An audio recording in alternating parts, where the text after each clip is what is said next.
Imagine pulling into your driveway after a long Tuesday. You're 50 years old. You're clearing $250,000 a year. The house is nice. The car is reliable. From the outside, you've officially made it. But then you open your 401k app. You see $800,000. To most of the country, that's a fortune. To you, it feels like a cold sweat. It's that knot in your chest, the one that whispers you're running out of time, even when you're doing everything right. You wonder how you can earn $250,000 a year and still feel like you're one bad decade away from a disaster. This happens because of a mechanism called the wealth illusion. By 50, your income is at its peak, but your cash flow is almost entirely frozen. It's locked in. Look, let's get real about the numbers. You make $250,000, but after you hand a chunk to the IRS, pay the mortgage on that nice house, and cover tuition for 2 kids, your actual free money, the amount you actually use to live looks a lot more like $70,000. You're a high earner on paper, but you're living a middle-class life in reality. Yet, you're trying to save for a retirement that replaces that original, massive $250,000 version of you. I've been in that exact spot. I was 45. I sat down with one of those online retirement calculators, feeling pretty solid about my career. I typed in my numbers, hit enter, and waited for the green light. Instead, the screen flashed a bright, angry red. It told me I'd be completely broke by 72. It didn't matter how hard I'd worked. The machine said I was failing. But before you start losing sleep or thinking about selling the house, we need to look at the facts. There is a massive disconnect between the scary numbers on a financial spreadsheet and the reality of life on the other side of the finish line. Let's look at 2 brothers. Brother 1 worked in municipal government. He made $70,000 a year. He saved, but not aggressively, retiring with about $200,000 in his 401k. Brother 2 was a sales director. He earned $200,000 a year and managed to save $1.2 million. On paper, the sales director is the success story. But 5 years into retirement, he's the one losing sleep. Every time the market dips, he's doing frantic mental math. Meanwhile, the city worker is calm. He's out on the lake. The difference isn't the total savings, it's the structure. The city worker has a pension that pays $30,000 a year. His Social Security is $24,000, and his wife's is $18,000. Before they even touch their $200,000 in savings, they have $72,000 a year in guaranteed income. Brother 2, the successful one, has no pension. He is watching his $1.2 million account balance every morning, terrified of a sequence of returns risk. The fear that one bad market year early on will evaporate his lifestyle. The financial industry doesn't usually tell you this because they have a specific incentive. It's called assets under management, or AUM. Most advisors get paid a percentage of the money you keep with them. If you have $1 million invested, they make $10,000 a year. If you have $200,000, they only make $2,000. I don't think they're trying to ruin you. They're just working an incentive structure that happens to require your fear to stay profitable. They need you to believe you need millions so they can keep their lights on. Here is the reality of retirement in America. According to the U.S. Census Bureau, the average retirement income is approximately $60,000 per year.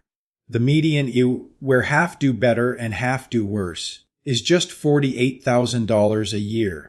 The point is, the life you're scared of is actually the standard reality for half of your neighbors, and they aren't starving.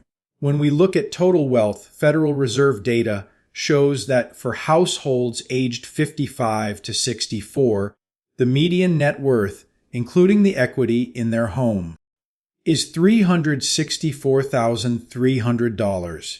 If you have more than that, you are already doing better than half the country. For a long time, I didn't want to believe these numbers. I was convinced that anything under $2 million was a death sentence for my lifestyle. I was suffering from what I call an identity protection line.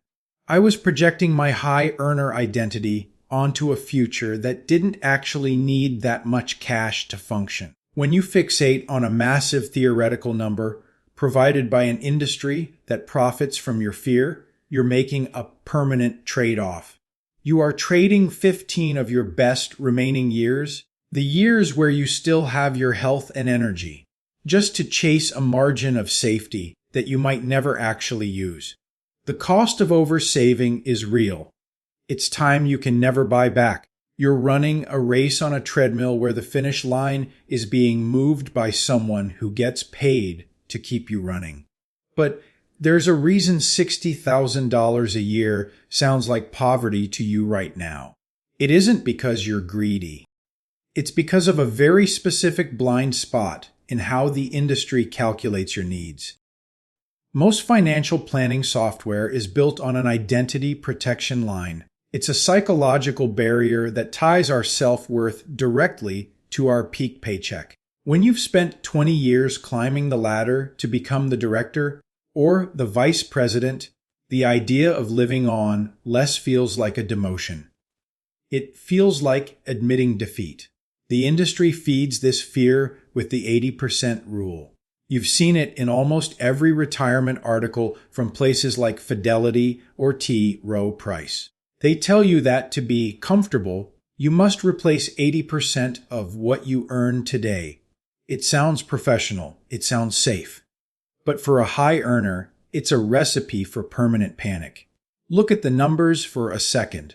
If your household is bringing in $200,000, that 80% rule says you'll need $160,000 a year after you stop working.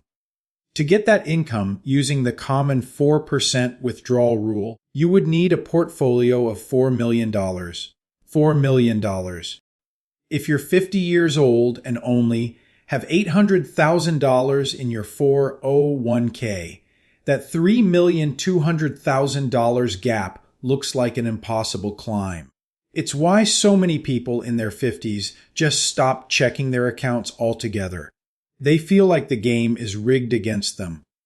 I saw this play out with a couple living just outside of San Francisco. They were high earners, but they were paralyzed. They were looking at their $3,500 mortgage, their kids' tuition bills, and the cost of maintaining 2 cars for their commutes. When they ran the numbers, the computer told them they were millionaires who were essentially broke, but they were trying to fund a ghost lifestyle. They were calculating their future needs based on expenses that were temporary. That software is a blunt instrument. It sees your $3,500 mortgage check today, but it's too dumb to realize that bill has an expiration date. It doesn't care that your kids will graduate and offload those massive tuition payments. It just sees the money leaving your account today and assumes that bill lasts forever. They were essentially planning to pay for a life they would no longer be living. This is the hidden trade-off of the 80% rule. It forces you into a state of chronic stress. You start looking for shortcuts or high-risk investments because you feel you need to double your money overnight just to reach that $4 million finish line. You end up risking the actual security you've already built because of a math error. This is what traps people. You aren't failing at retirement. You're just using a map that's designed for a different journey.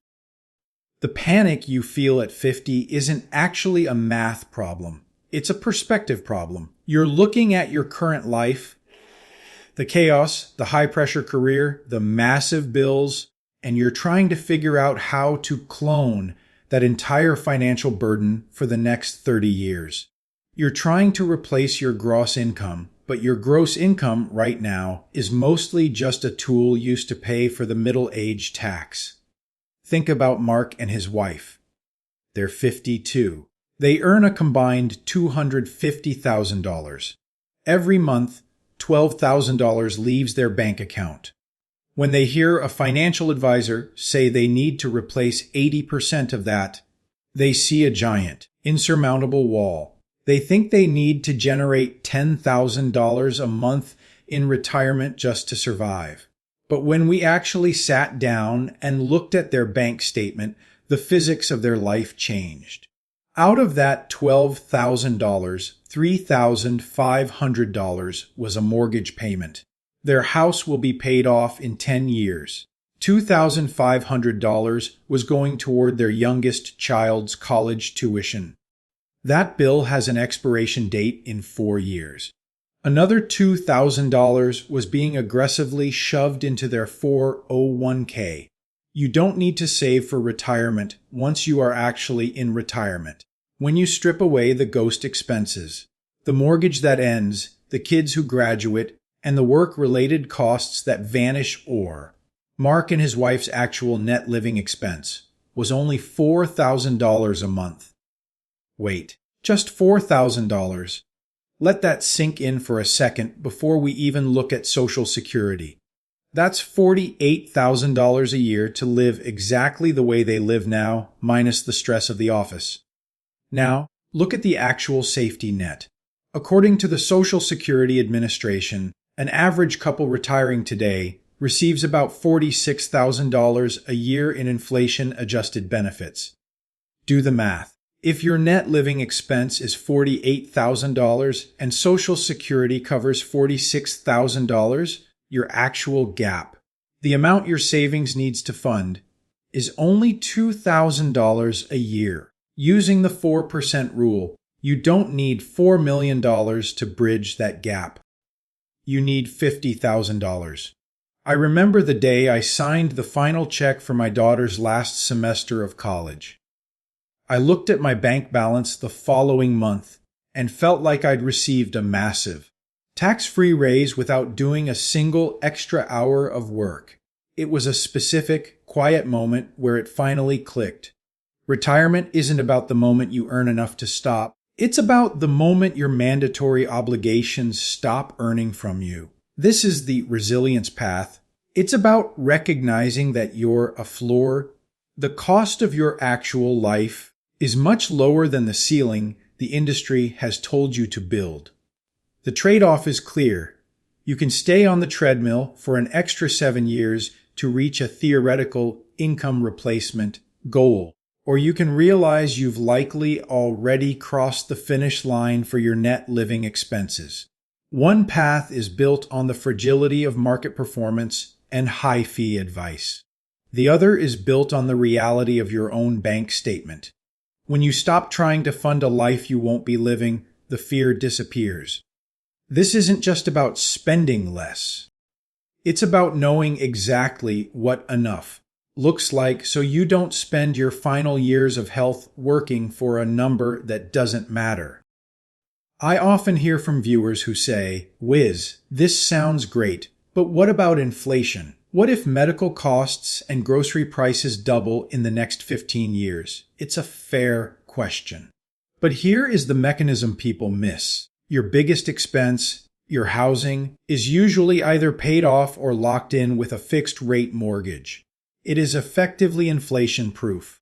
You don't need to worry about the cost of living doubling when you've already secured the roof over your head. Stop scaring yourself by applying 3% inflation to bills you won't even have in a decade. If you are in that 15-year sprint toward the finish line, here is how you shift your strategy. First, you've got to do what I call a net cost audit. Don't look at what you spend today, look at what will vanish.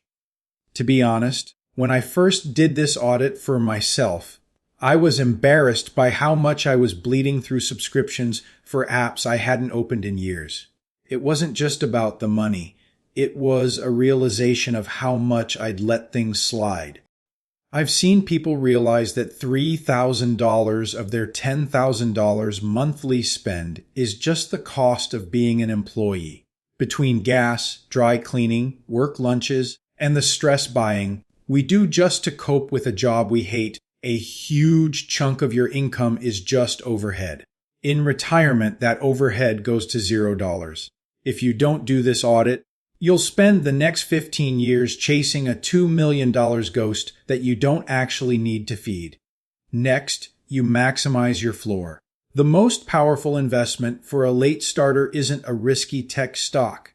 It's patience. For every year you delay claiming Social Security, between your full retirement age of 67 and age 70, your monthly check increases by 8%. That is a guaranteed, government-backed return that no financial advisor can promise you in the markets. Claiming at 62 is an option, but it means leaving about 30% of your potential floor on the table. It's a steep price for early access. Waiting those extra few years can turn a $2,500 check into a $3,100 check. That $600 difference might not sound like much now, but it's $7,200 a year in guaranteed, inflation-adjusted income that you never have to worry about outliving. Finally, you target the actual gap. Once you know your net expenses and your Social Security floor, you only invest to fill the remaining hole. If your actual life costs $50,000 and Social Security provides $45,000, your gap is only $5,000 a year. To fund that gap using the 4% rule, you only need $125,000 in a simple, low-fee index fund. If you don't target the gap, you will stay in a state of perpetual accumulation, always feeling like you need more, because you haven't defined what enough looks like. The trade-off is your freedom. You can spend your 50s obsessed with hitting a $1 million milestone, or you can hit your $125,000 gap filler and reclaim your peace of mind a decade earlier. Retirement isn't a trophy you win by accumulating the most zeros in a bank account. It's a math problem that becomes incredibly simple the moment you stop trying to fund a life you aren't going to live. Focus on your net expenses, understand your Social Security floor, and target only the actual gap that remains. I'm not going to sit here and pretend I know where the S&P 500 will be in 2035, and I certainly can't predict how the stock market will behave tomorrow. No one can. But I do know that the math of your own bank statement doesn't lie. Most people are far more prepared than they realize because they've been looking at a map designed to benefit the financial industry, not the individual. When you focus on your actual floor instead of a theoretical ceiling, the panic disappears. Calculate your net number tonight. Share that number in the comments there. You'll be surprised how many others are in the exact same boat. If you're ready for more practical, no-fluff financial strategy, subscribe to Ways Investor. I'll see you in the next one.